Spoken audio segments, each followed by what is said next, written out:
You know the feeling. A good friend just goes silent. Poof, gone. In this explainer, we're going to dig into the psychology behind this, and I promise you, the real reasons are almost never what you think they are. So let's just jump right in. Think about it for a second. The texts get left on read, the calls go to voicemail, plans just kind of dissolve, and you're left there totally confused wondering, what did I do wrong? This is what we're talking about, the social ghost, and it's a superhuman response to the crazy pressures of the world we live in. And what's our first instinct? Our perception? Well, it's easy to take it personally, right? We immediately think they're being rude, or they're just flaky, and this is the one that stings, that they just don't care anymore. But the reality? The actual truth of what's going on is usually way more about their internal world. They're not trying to push you away. They're honestly just trying to keep their own head above water. Okay, so let's really unpack this whole phenomenon. To get what's behind the silence, we've got to look past that initial sting of feeling rejected. And here it is. This is the absolute key. This sudden withdrawal, it's not a personal attack, it's an act of self-preservation. It's a defense mechanism that just kicks in automatically when someone's mental and emotional resources are running on empty. So why do we even get to that point? Well, it all starts with something every single one of us does every single day. We wear a social mask. You know, that performance of being constantly on for everyone around us? Psychologists actually have a term for this, and it's called sustained social monitoring. It's basically the non-stop background effort of managing everything. What you say, how you act, how you look, all to meet social expectations. And man, is it draining. And, this isn't just a one-time cost. It adds up.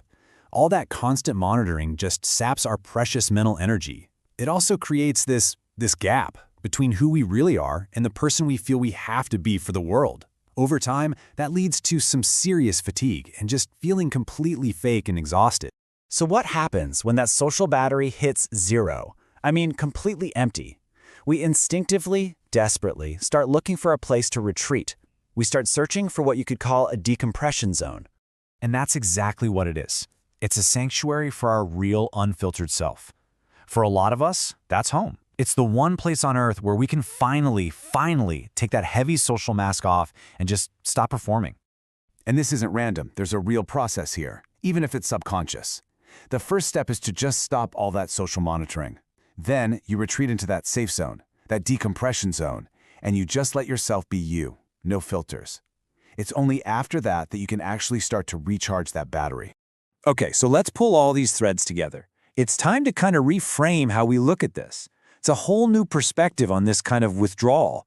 It's not someone being rude, it's someone recovering. Because when you boil it all down, this whole behavior, it comes from one single fundamental instinct. The number one goal is not to hurt you or ignore you. It's simply to protect what little mental energy they have left in the tank. So if you take one thing away from all of this, let it be this shift in perspective.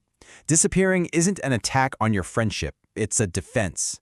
It's a sign that someone has absolutely nothing left to give, and they are trying desperately to recharge.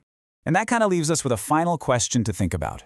Armed with this understanding, who in your life might be retreating to their own decompression zone right now? Thinking about it this way might just help us offer a little more empathy, a little more space, not just to our friends, but maybe, just maybe, to ourselves too.